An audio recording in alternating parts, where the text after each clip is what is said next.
What's up, everybody watching on a computer, smartphone, tablet, or TV?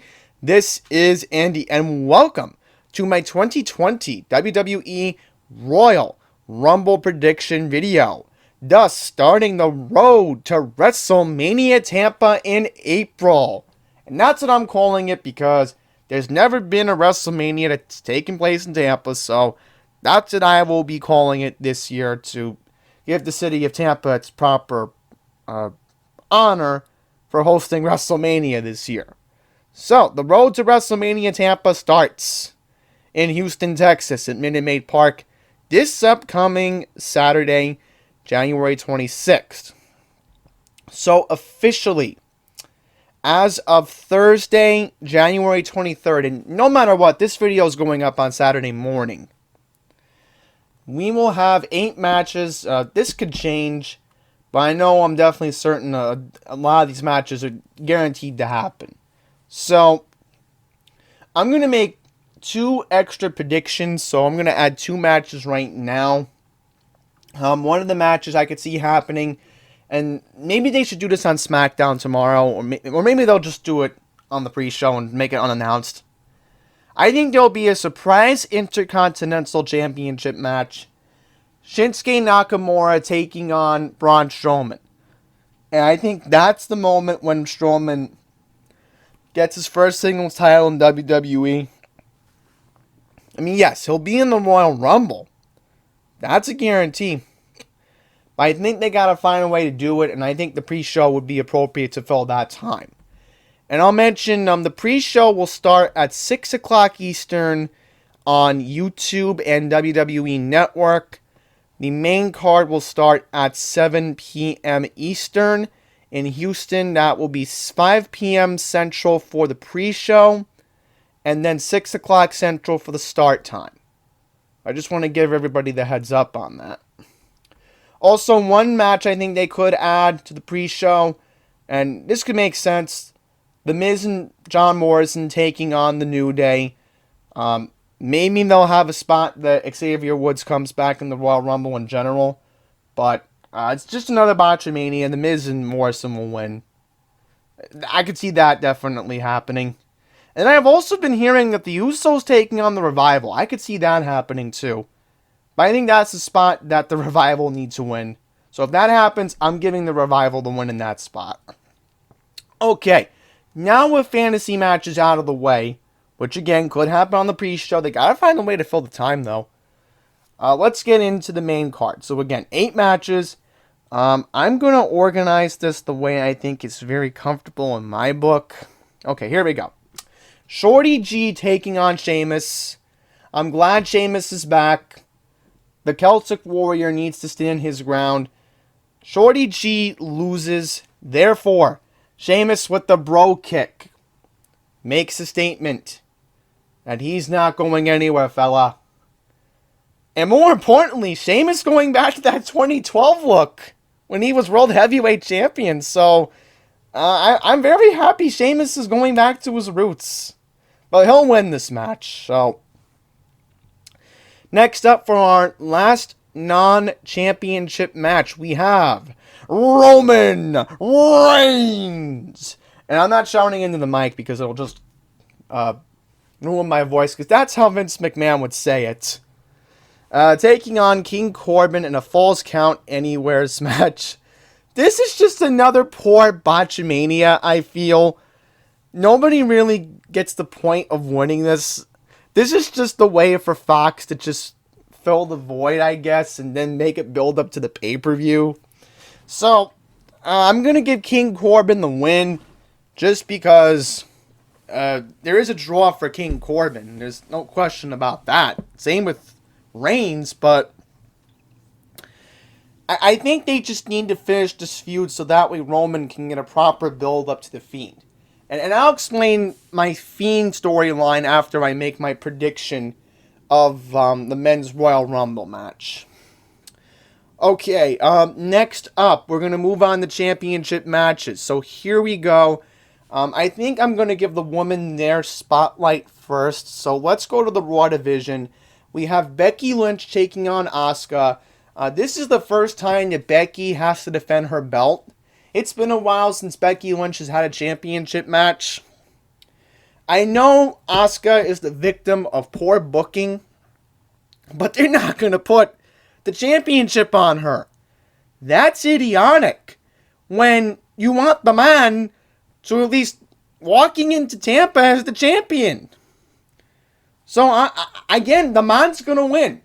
And keep in mind, if she makes it to February 7th as champion, she will be champion for 10 months, which is almost a year. So think about this, folks. Becky has been champion for 9 months since she won the belt in that triple threat match at WrestleMania 35 against Ronda Rousey and Charlotte Flair. So that's really been an amazing streak for Becky to be champion for that long. I mean, yeah, there have been corny storylines with it, but still, that's an amazing accomplishment for Becky Lynch. And she'll continue her reign. So therefore, the man wins. Now, on to the SmackDown division. We have Bayley taking on Lacey Evans. Unfortunately, this is going to be another spot where you're going to have Sasha Banks help Bayley out. I mean, I would love to see Lacey win and with that knockout punch, but honestly, it's not how it's going to work. Bayley's going to defend her belt. I think there will be a proper way to give Lacey the belt eventually, but keeping in mind, they've done a good job on Fox trying to build a feud between Lacey and Sasha Banks. I mean, do you really want to kill off the momentum on Fox? Because viewers like me want to see that continue every Friday night. So, what I'm saying is, Bayley's going to win. And then, worst case scenario, just have Sasha and Lacey fighting out on Fox some Friday nights. And then figure out what to do for a championship match. Because there's not going to be a pay-per-view until March for the main roster. So there needs to be a way to fill that February void. So that's the way it's going to end up, I think. I'm only thinking long-term of what they can do on Fox. And that's the way I think it's going to end up. So now that we're done talking about the women, let's go to the men's side of things. Oh, right, let's go to the Women's Royal Rumble match. Completely forgot. There's one more women's match. Okay, 30-woman Royal Rumble match. Okay, so what's crazy enough about the women's match, we only have about 5 women who are going to be in this match right now. And nobody from NXT has even announced they're going to the Royal Rumble? I mean, you would think last night there would have been an announcement from one of the NXT. Somebody from NXT would have said, hey, I'm going to the Royal Rumble. That's not the case here. So, the 5 women who have already confirmed that they're going to be in the match are Charlotte Flair, Sarah Logan, and Natalya from Raw. And then on SmackDown, the only 2 women who have entered are Alexa Bliss and Nikki Cross. So, that's where I theorize on a return for this women's match. I have a solid prediction that Nia Jax will enter this match. And I'm telling you right now, she's going to look angry. Alright, you're going to see an angry face on her. And trust me, I would be livid too if I was out all those months and I couldn't be on my A game competing. Alright, I've always said that Nia is a very great competitor. And they just use her wrong, I think. Maybe later this year you could see a championship run as a heel, which I think they should do that. But I'm going to make the solid prediction that Shayna Baszler is going to be in this match as well. I could see that 100% happening. If it doesn't happen, I mean, I'll be completely shocked. I mean, they keep saying that Shayna could be one of the 4 women. So to give a final 4, I'm going to go the final four women in the match will be Shayna Baszler, Nia Jax, Charlotte Flair, and everybody's been rumoring Bayley. Bayley.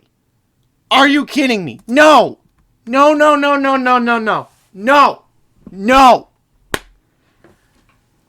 Sorry to be abrupt about that, but I think it's going to be Alexa Bliss. So, the final four women, Shayna Baszler, Alexa Bliss, Charlotte Flair, and Nia Jax. And I think the last two are going to be Nia Jax and Shayna Baszler. And Shayna's going to make Nia tap out. I'm sorry to say that, but I think it's going to happen. Because Shayna can manipulate an opponent. She has done this in the past. And yeah, okay, she didn't do it to, the current NXT Women's Champion, which is, jeez, my mind's been thrown off because my phone just, Rhea Ripley, right. Couldn't manipulate Rhea Ripley. My phone just went off, that's why. So Rhea Ripley wasn't manipulated. But I'm sure there's a way Nia Jax get manipulated, unless maybe it's Charlotte. But your winner will be Shayna Baszler. Thus, it will be the first time an NXT superstar wins the Royal Rumble. And therefore, this would send Shayna to Raw. Alright? I guarantee you that's what they're setting it up for. For a Becky Lynch, Shayna Baszler match at WrestleMania Tampa. Okay, moving on. For the U.S. Championship, not really going to get into it that much. But they announced that Andrade is going to be taking on Humberto Carrillo. This is another match that Andrade is going to win. Andrade is going to be champion for a while. I don't know who's going to defeat him, but hey, better than nothing. Now, let's move on to the Universal Championship match. On the SmackDown side of things, we will have The Fiend, Bray Wyatt, taking on Daniel Bryan. And I'm in this strap match. Okay, what is a strap match? I have to Google this right now because that's a stipulation? A strap match? What is a strap match? I have to figure it out. Yeah, here it is. Yeah, here we go. Professional match types. I'm just looking this up for fun. Singles matches. That's not it. I know a stretcher match. That's obvious. Here we go. Strap match. Okay, it's, the competitors are placed on the opposite ends of the restraint to keep them in a close physical proximity. By definition, the strap and anything tied to it are considered legal and play weapons. So they're going to put the Universal Championship on a strap? I don't know how that's going to work out, but I would suggest to just watch SmackDown, or maybe I'll find a YouTube video about it, and I'll card or put in the description. But no matter what happens, the Fiend's going to win. What are they trying to do? Make Daniel Bryan champion again? I mean, yeah, I'm glad that Yes Movement's back, but still, why would you put the belt on Daniel Bryan? Doesn't make any sense, and that's why I'm going to go to my Roman Reigns theory in just a second. But yeah, Bray Wyatt wins. There's no question about that. Alright, lastly, Men's Royal Rumble. So right now we have 25 competitors. I'm going to go with the theory that CM Punk and Edge will be entering the match. Call me crazy, but I think Edge is coming back. I have a theory that Edge is going to be coming back. I would love to hear "You Think You Know Me" playing on those speakers. I will be happy if that happens. Or Cult of Personality plays on the speakers. I think it could happen. Never say never, folks.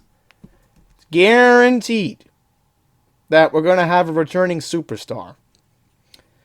So, I can confirm that there's 25 men in the match from SmackDown and Raw. So, what's so idiotic is Brock Lesnar is entering at number 1. Why would Brock Lesnar be in this match number 1? I'm figuring out. Now, I think he will be eliminated. There's a guarantee. I think Cain Velasquez could enter this match too. But he's not going to win.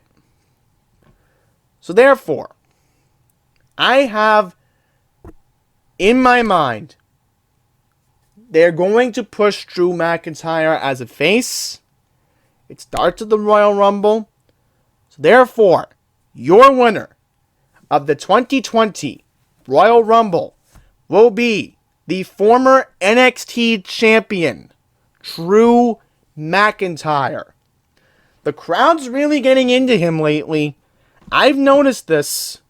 So you have to give Drew a push now. It's now or never with Drew McIntyre. And Randy Orton, I guarantee you he's going to find a way to be on the WrestleMania card. He always does. Just please don't make him face John Cena again. It's really annoying. That's all I'm saying. Because John Cena always finds a way to ruin WrestleMania. Okay. So, let's get to my Roman Reigns theory. Okay. Now, with Roman Reigns, I think that losing the Royal Rumble is not the end of the world for him. Because if I'm a writer right now, and I'm trying to fill the void for programming on Fox between February and April until WrestleMania, and then figuring out to make Roman the champion on Fox, the way I would do it is, I think Roman on January 31st starts the show off on Fox. He comes out and he says, I worked hard in the Royal Rumble. He talks about how I'm the big dog. I deserve an opportunity. So, this is where he calls out The Fiend. The Fiend is the important thing here. You have Child Bray. That's what I call him when he does Firefly Funhouse. It's Roman Reigns! And he's all giddy, because that's the whole point of the Bray Wyatt character, right? So, you have those kids saying, yay! Right? And then Ramblin' Rabbit, finally reveals how to defeat The Fiend privately to Roman sometime in March. Which, again, you could, I think they could just do 2 or 3 matches with the storyline even. I'm not going to say what storyline could be to the Elimination Chamber, but what I'm saying is, there needs to be a proper build for a Fiend Roman Reigns, like a Bray Wyatt Roman Reigns feud. So you start it on January 31st. That's all I'm saying. See where it goes from there. And then potentially you could have the match at WrestleMania for the Universal Championship.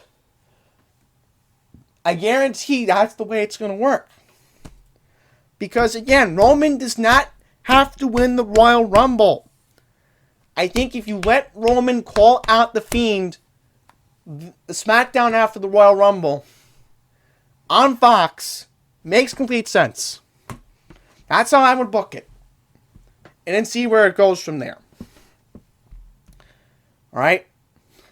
So, I think with that, we're going to wrap up this video.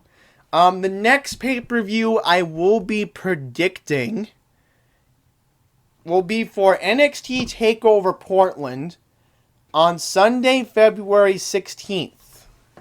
So, there is going to be a pay-per-view in Portland, and I will make sure that I predict that one.